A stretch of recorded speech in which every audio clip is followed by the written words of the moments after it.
Alright, so continuing on our quick look series of banjo builds that I've really enjoyed making over the last couple years in chronological order.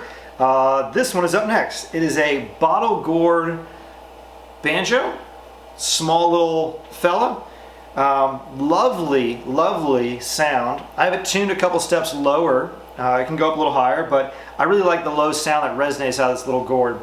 And I was nervous when I made this that it wouldn't have very much volume, but it has just enough just to hang around and play. It's really beautiful. I'll get some actual nice recording of it to go at the end of this video with some glamour shots, so you can actually hear what it sounds like maybe recorded, not just from a camera here. I'll go through the details real fast. It has an ambrosia maple neck with some ebony pegs, violin style pegs.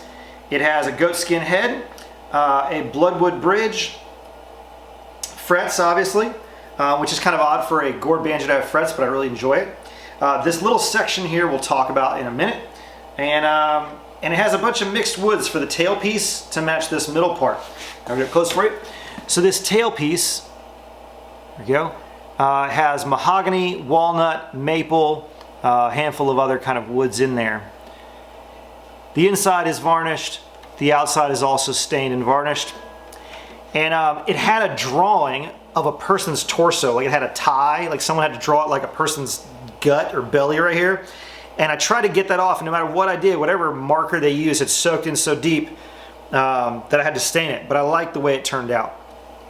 This middle portion that I was mentioning earlier has my logo kind of on the back of it inlaid, but this was a transitional piece because when I originally had this neck made up with the gourd, I didn't like the way it was so truncated and sharp.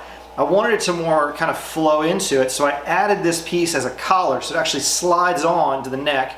Now it's permanent, but I grafted it right at the edge of a fret, so you can't see that seam on the top, or it's not distracting on the top. And but yeah, it fits really well. The other thing that fit really well was the chisel that went into my hand. If you follow along on Instagram, you'll see that while I was working on this, I put a 1/2-inch chisel right into this webbing of my hand all the way down to the bone. That was a fun day. Not really. So anyways, I don't advise doing that. It's not a good place to store your chisels. But yeah, it is a fun little build. I have a little strap on it because it's slippery and kind of round. But we'll get some sound here for the camera, and then I'll get some recording stuff set up, and we can actually hear what it really sounds like recorded better. So here's a quick sound sample.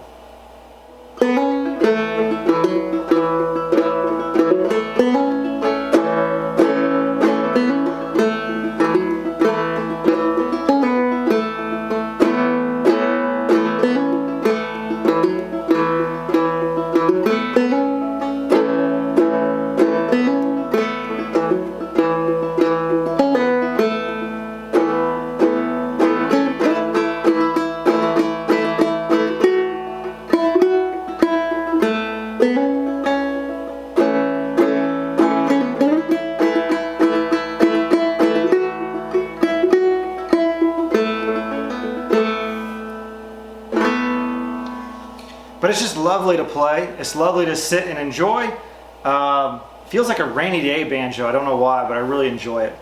It was made in the wintertime. Functions best in the wintertime because it's a tack head for where it's made. Anyhow, hope you enjoyed. So stay tuned for the next one coming up. And you can enjoy some glamour shots that I'll put in here with some good audio.